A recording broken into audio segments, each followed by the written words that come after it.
A very warm welcome to our next guest on Classical Conversations. I'm speaking with Grammy-winning composer and conductor Eric Whitacre about his new album with Voces 8. It's called Home. And I will preface this conversation by saying if you've been lucky enough to hear Eric's music before, you already know how absolutely luminous it is, and this album is just deeply moving. So I'm very excited to learn more about it today. Eric, I want to welcome you and thank you for joining me. Thank you so much, Mary. Thank you. To start, could you give us just maybe a general overview of the album contents? So when it Mm. comes out in April and we hit that play button on our streaming device of choice, what can we anticipate hearing? So, um, the album contains on it my very latest piece, my most recent piece called All Seems Beautiful to Me. And it also contains my very first piece I ever wrote called Go Lovely Rose. And so in some ways it's the bookends of my career thus far. Wow. And then in between are Sing Gently, which I wrote for the latest virtual choir. There's The Seal Lullaby, which is you and I know we have a shared connection on that. And then in the middle is this the biggest work on the CD by far, The Sacred Veil, which is a piece that I wrote with my best friend Charles Anthony Silvestri, who's a poet. Okay. All about the loss of his wife Julie to ovarian cancer. And so this the Sing Gently I want to touch on for a minute. This you mentioned was for your virtual choir, and I understand that there were over 17,000 participants on that. That is just mind-blowing. So you've worked with all different shapes and sizes of ensembles, from very small to kind of the standard choir to something more global.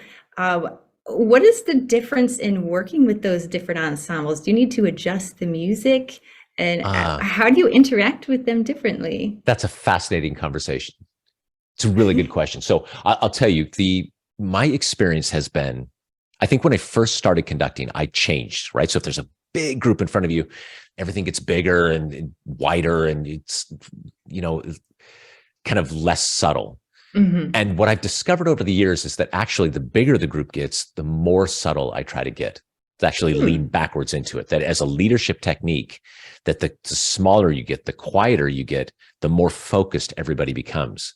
Oh, wow. And so I would like to think now that even if I'm working with a group like Voces 8, which is literally 8 voices, or I'm working with a choir of thousands live, that I basically have the same approach to working with those two groups, that it's all about connecting with people on an individual level and helping them to feel part of something larger than themselves.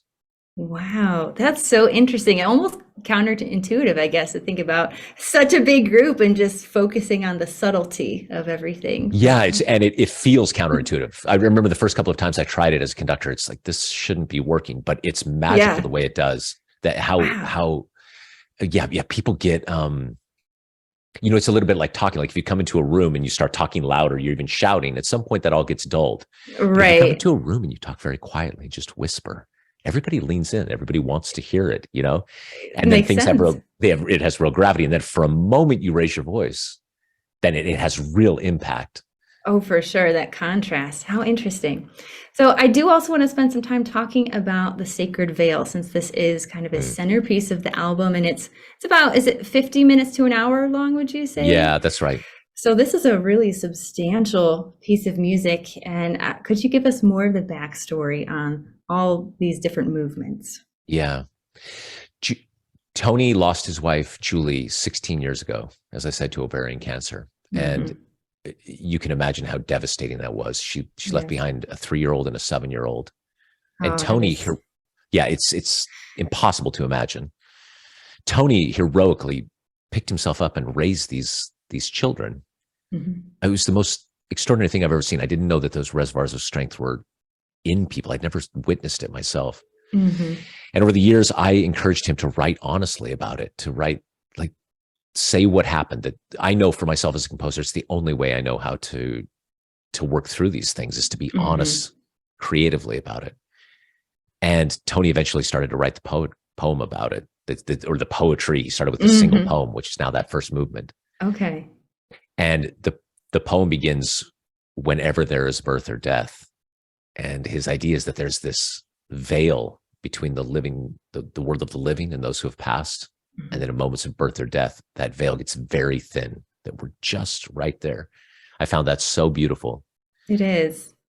And so we tried to tell the story as unadorned as possible, from the moments that they fell in love to the moments of getting married, then her diagnosis and her sickness, and then when it really got rough, and then finally her death, and then a benediction at the end. It really tells from both sides their entire journey. It's far and away the most intimate and personal thing I've ever written. Right.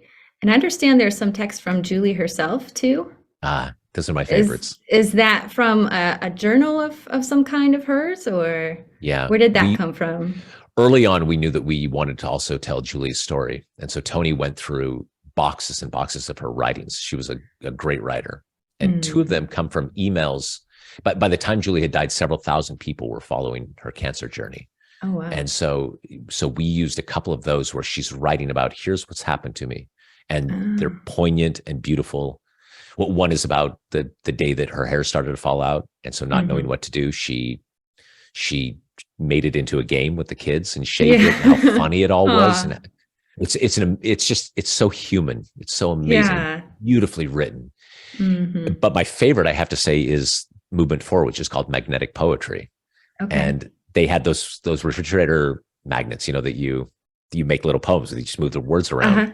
And every day they would come by and write a different poem. This is while they were trying to conceive, and it was difficult. It took about 2 years for them to have their first child. And unbeknownst to Tony, Julie had written down this poem in a diary, and then he only found it years after her death when he was looking for things we might include in the piece. Wow. And it's some of the most exquisite poetry I know. It speaks so honestly about the ache that she has to have a baby, and her concerns about being judged by the world for not being able to, but then the aspirations of who she is and what she wants. And it's just perfect poetry. It is. And how special to have found something like that. Right. Isn't it beautiful? Yeah, I felt the same way. And it's so, I knew Julie really well. And so it encapsulates her so perfectly. It's who she was, is that poem.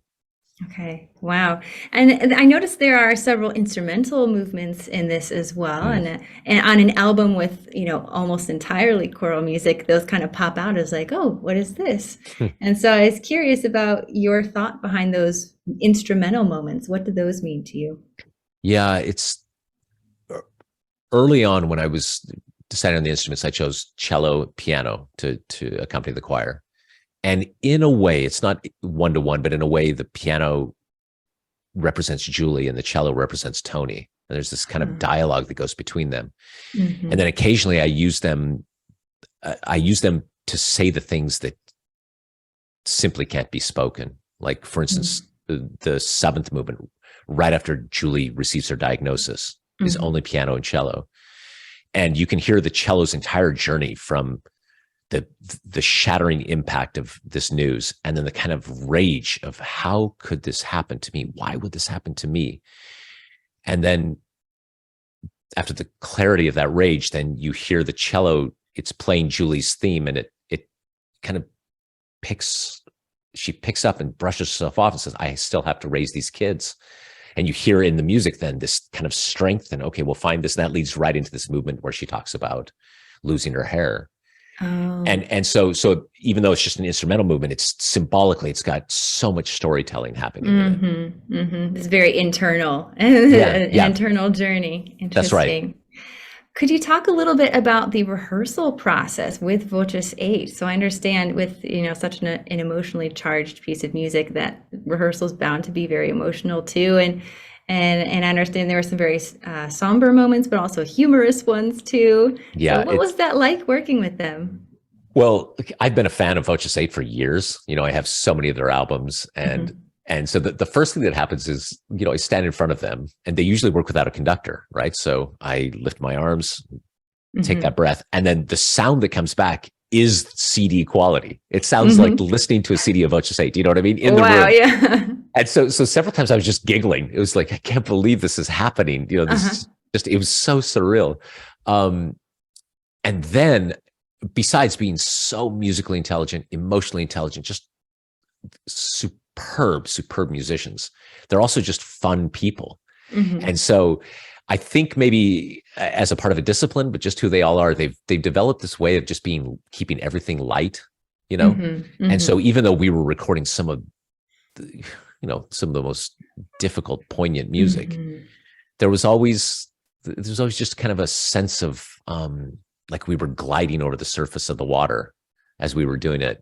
And I have such fond memories of making the recording because I just loved spending time with those people, Yeah.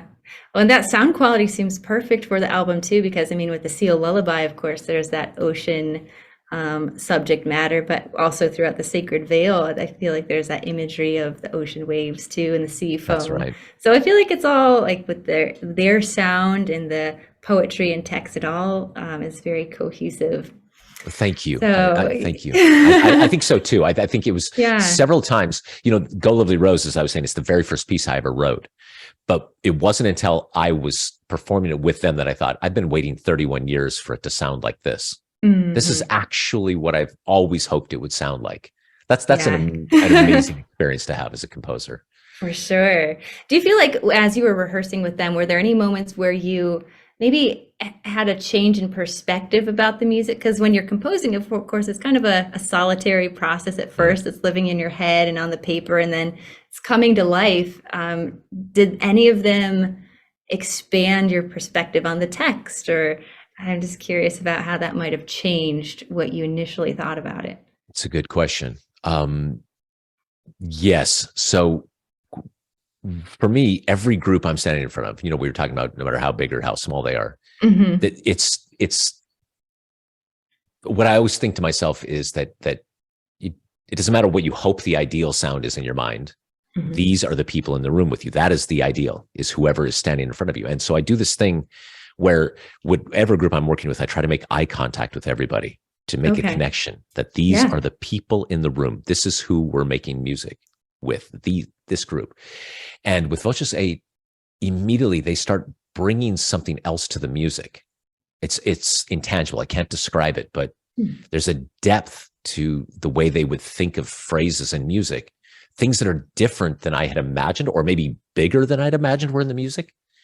And so my job became sort of about surfing that, like sort of dancing with them, that, okay, this, then, oh, how beautiful that, I never imagined that, and so it's this beautiful push-pull that's happening all the time. Wow. And it gives me several things that we ended up doing on the recording. I know now will be my way of doing them with other groups as I go forward. Do you know what I mean? Like, that's more beautiful than I could have imagined. Wow. And is there anything else that you would like to share with us about this album? Things that we just have to know for when it comes out? So the latest of the pieces, All Seems Beautiful to Me, it was written during the pandemic with this idea of community. And I kept thinking, how will we move together as a society when we get to the other side of this? And I looked back 160 years to Walt Whitman, and his poem is just perfect. And I think it's so timely. It's all about inclusion and about being gentle and being compassionate with people. The final lines of the poem are, whoever denies me, it shall not trouble me. Whoever accepts me, he or she shall be blessed and shall bless me. And I think that just sums up the way a compassionate society ought to be with each other. That's beautiful. I've been speaking with composer Eric Whitacre about his new album with Voces 8. It's called Home, and it is both heartwarming and heartrending. So do keep your eye open for it coming this April. Eric, thank you again so much for taking the time to be here with me. Thank you, Mary. It's great to spend the time with you. Thank you. I'm Mary Claire Murphy, and this is Classical Conversations.